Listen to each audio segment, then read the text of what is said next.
ದಾವಣಗೆರೆ ಪಂಚಮಸಾಲಿ ಮಠದ ವಿವಾದ ಮುಂದುವರೆದಿದೆ. ಲೆಕ್ಕ ಕೊಟ್ಟರೂ ಕೂಡ ಸ್ವಾಮೀಜಿ ಬೆಂಬಲಿಗರು ಅದನ್ನು ಒಪ್ಪೋದಕ್ಕೆ ತಯಾರಾಗಿಲ್ಲ. ಅವರು ಕೊಟ್ಟಿರುವ ಲೆಕ್ಕ ನಿಜವಾದ್ರೆ ಯಾವುದಾದರೂ ದೇವಸ್ಥಾನಕ್ಕೆ ಬಂದು ಆಣೆ ಪ್ರಮಾಣ ಮಾಡಲಿ. ನಾವು ಕೊಟ್ಟಿರುವ ಲೆಕ್ಕ ಸರಿಯಾಗಿದೆ ಅಂತ ಆಣೆ ಮಾಡಿದ್ರೆ ಸಾಕು, ಸಮಾಜ ಕ್ಷಮಿಸುತ್ತೆ. ದುಡ್ಡು ಹೊಡೆದಿರೋದಕ್ಕೆ ನಮ್ಮ ಬಳಿ ದಾಖಲೆಗಳಿವೆ. ಅವರು ತಪ್ಪು ಮಾಡಿಲ್ಲ ಅಂದ್ರೆ ದಾವಣಗೆರೆ ದುರ್ಗಾಂಬಿಕಾ ದೇವಸ್ಥಾನ, ಮಲೆಬೆನ್ನೂರು ವೀರಭದ್ರೇಶ್ವರ ದೇವಸ್ಥಾನ, ಯಾವುದಾದರೂ ಒಂದು ದೇವಸ್ಥಾನಕ್ಕೆ ಬಂದು ಆಣೆ ಮಾಡಲಿ, ಸಮಾಜ ಅವರನ್ನ ಒಪ್ಪುತ್ತೆ ಅಂತ ಮಾಜಿ ಶಾಸಕ ಶಿವಶಂಕರ್ ಹೇಳಿದ್ದಾರೆ.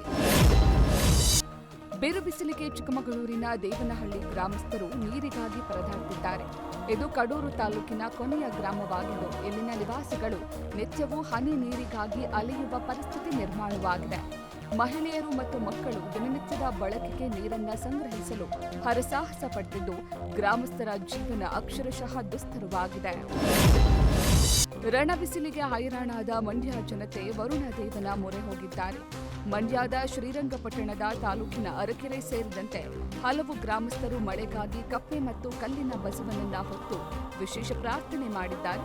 ಹುಯ್ಯೋ ಹುಯ್ಯೋ ಮಳೆರಾಯ ಎಂದು ಗ್ರಾಮದ ಬೀದಿಯಲ್ಲಿ ಕಪ್ಪೆ ಮತ್ತು ಕಲ್ಲಿನ ಬಸವನಿಗೆ ಬಿಂದಿಗೆ ನೀರೆರೆದು ಮಳೆಗಾಗಿ ಪ್ರಾರ್ಥಿಸಿದ್ದಾರೆ. ಕೊಪ್ಪಳದ ಹುಲಿಗೆಮ್ಮ ದೇವಿ ಜಾತ್ರಾ ಮಹೋತ್ಸವದ ರಥೋತ್ಸವದಲ್ಲಿ ಸಾರಿಗೆ ಸಚಿವ ರಾಮಲಿಂಗಾರೆಡ್ಡಿ ಭಾಗಿಯಾಗಿದ್ದರು. ನಿನ್ನೆ ಹುಲಿಗೆಮ್ಮ ದೇವಿಗೆ ಕಂಕಣ ಧಾರಣೆ ಮಾಡುವ ಮೂಲಕ ಚಾಲನೆಯನ್ನ ನೀಡಲಾಯಿತು. ಇಂದು ಸಂಜೆ ಅದ್ದೂರಿ ರಥೋತ್ಸವ ಜರುಗಲಿದ್ದು 6 ಲಕ್ಷಕ್ಕೂ ಹೆಚ್ಚು ಭಕ್ತರು ರಥೋತ್ಸವದಲ್ಲಿ ಭಾಗಿಯಾಗಲಿದ್ದಾರೆ. ನಿರ್ದೇಶಕ ಅಟ್ಲಿ ಅಲ್ಲು ಅರ್ಜುನ್ ಕಾಂಬಿನೇಷನ್ನಲ್ಲಿ ಬರ್ತಿರೋ ರಾಖಾ ಸಿನಿಮಾದ ಶೂಟಿಂಗ್ ಭರದಿಂದ ಸಾಕ್ತಿದ್ದು, ಅಲ್ಲು ಅರ್ಜುನ್ ಫಸ್ಟ್ ಲುಕ್ ದೇಶಾದ್ಯಂತ ಗಮನ ಸೆಳೆದಿತ್ತು. ಇದೀಗ ಸಿನಿಮಾದ ಕುರಿತಾದ ಒಂದಷ್ಟು ವಿಚಾರಗಳು ಹರಿದಾಡ್ತಿವೆ. ಮೂಲಗಳ ಪ್ರಕಾರ ರಾಖಾ ಸಿನಿಮಾದಲ್ಲಿ ಅಲ್ಲು ಅರ್ಜುನ್ ದ್ವಿಪಾತ್ರದಲ್ಲಿ ನಟಿಸುತ್ತಿದ್ದಾರಂತೆ.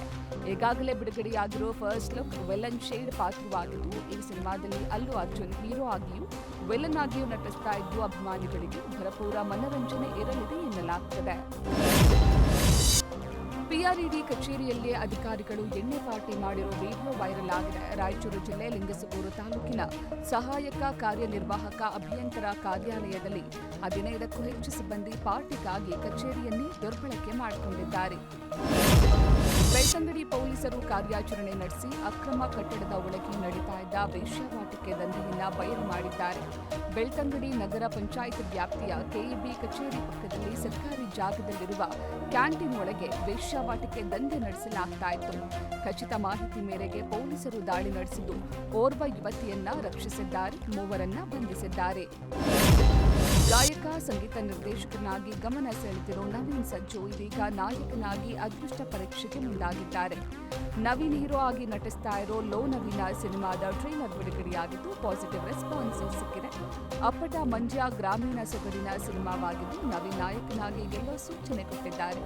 ಈಗಾಗಲೇ ಸಿನಿಮಾದ ಹಾಡುಗಳು ಸೂಪರ್ ಹಿಟ್ ಆಗಿದ್ದು, ಮೇ 15ರಂದು ಸಿನಿಮಾ ರಾಜ್ಯಾದ್ಯಂತ ಬಿಡುಗಡೆಯಾಗ್ತಿದೆ.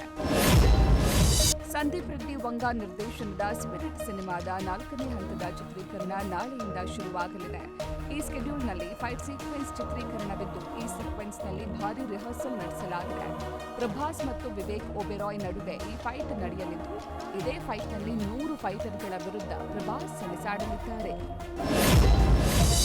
ತೀವ್ರ ಬಿಸಿಲಿನಿಂದಾಗಿ ಬೀದಿ ಬದಿ ವ್ಯಾಪಾರಿಗಳ ಬದುಕು ಅತಂತ್ರವಾಗಿದ್ದು, ತರಕಾರಿಗಳು ಬೇಗನೆ ಹಾಳಾಗಿ ವ್ಯಾಪಾರವಿಲ್ಲದೆ ಸಂಕಷ್ಟಕ್ಕೀಡಾಗಿದ್ದಾರೆ. ಬಿಸಿಲಿನಲ್ಲಿ ದೀರ್ಘಕಾಲ ಇರುವುದರಿಂದ ತಲೆಸುತ್ತು, ನಿರ್ಜಲೀಕರಣ ಮತ್ತು ಸ್ನಾಯು ನೋವಿನಂತಹ ಆರೋಗ್ಯ ಸಮಸ್ಯೆಗಳು ಕಾಣಿಸಿಕೊಳ್ಳುತ್ತವೆ. ಮುನ್ನೆಚ್ಚರಿಕೆಯಾಗಿ ವೈದ್ಯರು ಆಗಾಗ ನೀರು, ಮಜ್ಜಿಗೆ, ORS ಸೇವಿಸಲು ಹಾಗೂ ತಲೆಗೆ ಟೋಪಿ ಧರಿಸಲು ಸಲಹೆ ನೀಡಿದ್ದಾರೆ.